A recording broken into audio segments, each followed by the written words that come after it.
Maya and Alina Torres were the kind of twins who seemed untouchable, beautiful, ambitious, and inseparable, until a glittering invitation to Dubai turned their dream life into a nightmare that ended with one sister buried in the desert and the other accused of betrayal.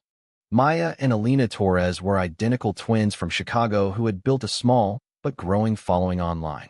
Their YouTube channel featured travel vlogs, beauty tutorials, and glimpses into their glamorous lives.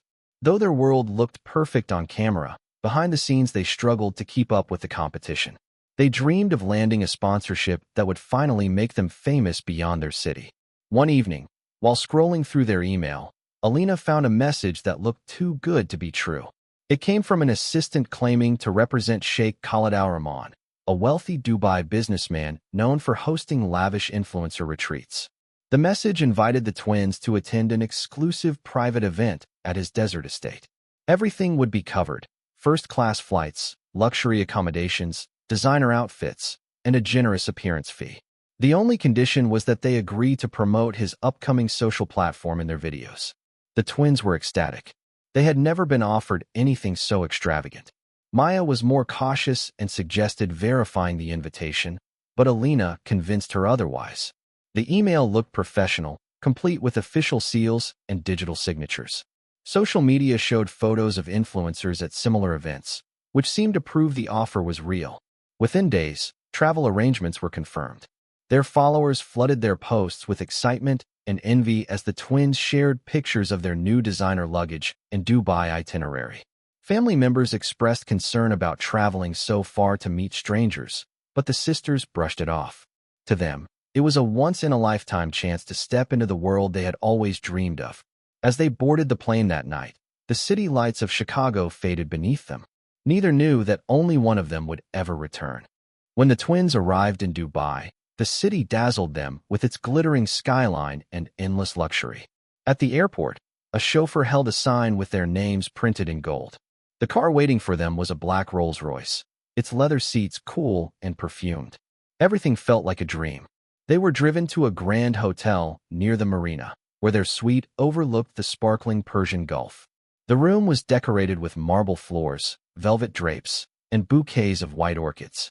It was exactly the kind of life they had always shown online. Only this time, it was real. Over the next 2 days, they were treated like royalty. Each morning, trays of exotic fruits and fine teas arrived at their door. They were taken on shopping trips to designer boutiques and dined at rooftop restaurants with breathtaking views. The assistant of the Sheikh arranged everything, but always insisted the Sheikh himself was too busy to meet in person. He promised the meeting would take place at the private estate before they returned home. Maya began to feel uneasy. The staff avoided eye contact, and security guards lingered near their door at night. Whenever she asked questions, they gave short, polite answers. Alina remained thrilled, convinced it was all part of elite hospitality. She spent hours posting photos, unaware of the growing unease in her sister's heart. On the third evening, they received a message that their presence was requested at the Sheikh's desert villa for a private dinner. A convoy of black SUVs arrived after sunset, and the twins were escorted out through a side exit of the hotel. That was the last time the hotel cameras recorded them. By morning, the suite was empty, the beds untouched, and the sisters were gone. In Chicago, the Torres family grew worried when 2 days passed without a single message from the twins. Maya and Alina had never gone silent online. Their followers noticed first, flooding the comment sections with questions. Then, their parents began calling, only to find both phones switched off. The silence felt impossible. Within another day, fear replaced curiosity. Their father contacted the airline and learned that the twins had checked into a hotel in Dubai but never boarded their return flight. The family filed a missing persons report through the U.S. Embassy. Investigators in Dubai began tracing the sisters' last known movements. Hotel staff confirmed that the twins had been staying in the penthouse suite and that they left one evening with several men in traditional attire. The concierge claimed they mentioned a private dinner with their host, but no records of the event existed. When police reviewed the hotel security footage, they saw the twins entering an unmarked vehicle just after midnight. The license plate was fake. Search teams scoured the nearby desert roads, airports, and private airstrips. Their belongings, including passports and laptops, were gone, except for one thing.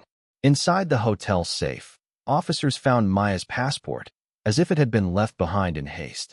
That single clue deepened the mystery. News of the disappearance spread quickly online. Fans shared conspiracy theories, speculating about kidnapping, human trafficking, or even a publicity stunt. The embassy urged caution, but the story captured international attention. For the Torres family, days turned into weeks of waiting, hoping for any sign of life. Then came the first lead. A car matching the description of the one seen in the footage was spotted heading deep into the desert. Investigators followed the trail, unaware of what they were about to uncover. The lead from the desert surveillance footage sent investigators into the outskirts of Dubai, where the endless dunes hid more secrets than anyone imagined. The abandoned vehicle they found was half buried in sand, its windows shattered and tires stripped. Inside were traces of women's belongings, a broken bracelet, a single earring, and a torn designer scarf. Forensic teams confirmed they matched the brands the twins often wore in their videos. Nearby, faint tire marks led farther into the barren landscape, eventually fading into the dunes. Days later, a hiker exploring a restricted area stumbled upon something half-buried beneath a thin layer of sand, a smartphone with its screen cracked and battery drained. The serial number confirmed it belonged to Maya. When technicians recovered its data, they discovered several corrupted video files and fragments of text messages, most unreadable. The final photo saved on the device showed the desert horizon at dusk, and Alina standing beside a black SUV. She appeared uneasy. Forensics expanded their search grid and soon uncovered something chilling. Near an unfinished construction site, beneath broken concrete slabs, they found a shallow grave. Inside lay the remains of one woman, later confirmed through dental records to be Alina. Her cause of death was blunt force trauma to the head. No signs of struggle surrounded the site, and no fingerprints or identifiable DNA were found. It was as if the scene had been deliberately scrubbed clean. The discovery shattered the Torres family and sent shockwaves through the international media. Questions multiplied. Where was Maya? Why was only Alina found? Authorities speculated that Maya had either been taken or had fled after the attack. As investigators combed through the desert for more evidence, one unsettling possibility began to surface: that Maya might have known far more than she had ever revealed. 3 months after Alina's body was found, news broke that Maya had been discovered alive in Istanbul. She was spotted by local authorities wandering aimlessly near a bus terminal, barefoot and visibly malnourished. Her clothes were torn, and she carried no identification. When questioned, she spoke incoherently, claiming she had escaped from captors who had held her in different safe houses across several countries. She said she remembered little of what had happened after leaving the Dubai hotel. Maya was flown back to the United States under medical supervision. Doctors described her as suffering from severe psychological trauma, memory loss, and dehydration. During initial questioning, she insisted that she and Alina had been taken to a remote desert estate where they were separated upon arrival. She claimed that the so-called Sheikh was not who he said he was, but rather a man posing as one to lure women for unknown purposes. Maya said she managed to escape one night, but was recaptured and smuggled out of Dubai using false documents. Beyond that, her memory was fragmented and unreliable. However, inconsistencies in her story raised doubts. Immigration records revealed that she had traveled through several countries: Turkey, Qatar, and Serbia, using different aliases. Investigators also uncovered bank transactions showing unexplained deposits into her accounts during the period she was allegedly missing. These discoveries suggested she may have had some level of cooperation with her captors. Public opinion turned sharply divided. Some saw Maya as a victim who had survived an unimaginable ordeal. Others believed she was hiding her true involvement. Despite her fragile condition, the FBI requested to interview her, hoping to trace the network behind the Dubai operation. As new evidence emerged, it became clear that Maya's return was not the end of the mystery. It was only the beginning. Months after Maya's return, investigators made a startling breakthrough that shifted the direction of the entire case. A cybersecurity team working with Dubai authorities accessed Alina's old cloud storage, which had remained untouched since her death. Hidden deep within an encrypted folder, They discovered several audio recordings and video clips taken during the twins' final days in Dubai. The files appeared to have been secretly recorded on Alina's phone, as if she had begun documenting events when she started feeling uneasy about the trip. The recordings were chilling. In one clip, the voice of a man could be heard instructing someone to keep one twin and prepare the arrangement. Another recording captured the sound of an argument between the sisters inside their hotel room. Maya's voice sounded panicked, pleading for Alina to trust her and just follow the plan. The argument ended abruptly, followed by silence. For investigators, this was the first clear indication that Maya might have known more than she admitted. Even more disturbing was a video taken from the hotel balcony on the night before they disappeared. It showed Maya meeting a man identified as the Sheikh's personal assistant. The two spoke quietly before entering a car together.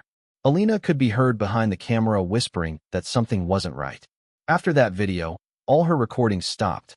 The evidence painted a new picture, one where Maya was not merely a victim but possibly complicit. Financial records showed that large sums of money were transferred into an offshore account under her name shortly after the twins arrived in Dubai. The FBI and Interpol launched a joint investigation, uncovering links to a larger network suspected of using influencer events as a front for trafficking and fraud. The case was far from over, and the truth was growing darker with every discovery. Nearly a year after the case began, the investigation reached its breaking point. Dubai authorities, working with Interpol, arrested Karim Al-Fahid, a businessman with a long history of fraud and identity theft. He had been posing as Sheikh Khalid Al-Rahman for years, using the false persona to lure social media influencers into his elaborate schemes. Financial documents, encrypted emails, and offshore accounts revealed that Maya Torres had been in communication with him months before the trip. The records exposed a disturbing pattern. Al-Fahid paid Maya to recruit other women for what he described as exclusive sponsorship opportunities. When confronted with the evidence, Maya broke down during interrogation. She admitted that she had known the invitation was not genuine, but claimed she believed it was a modeling contract, not a trap. She said Al-Fahid had manipulated her with promises of fame and fortune, convincing her to bring Alina along to make the offer appear credible. According to Maya, everything spiraled out of control once they arrived in Dubai. She said she tried to protect her sister, but was overpowered by Al-Fahid's men and forced to cooperate in order to survive. Investigators were skeptical. The timeline of payments, travel logs, and messages suggested that Maya had more influence in the operation than she confessed. U.S. prosecutors charged her with international fraud, money laundering, and conspiracy to commit human trafficking.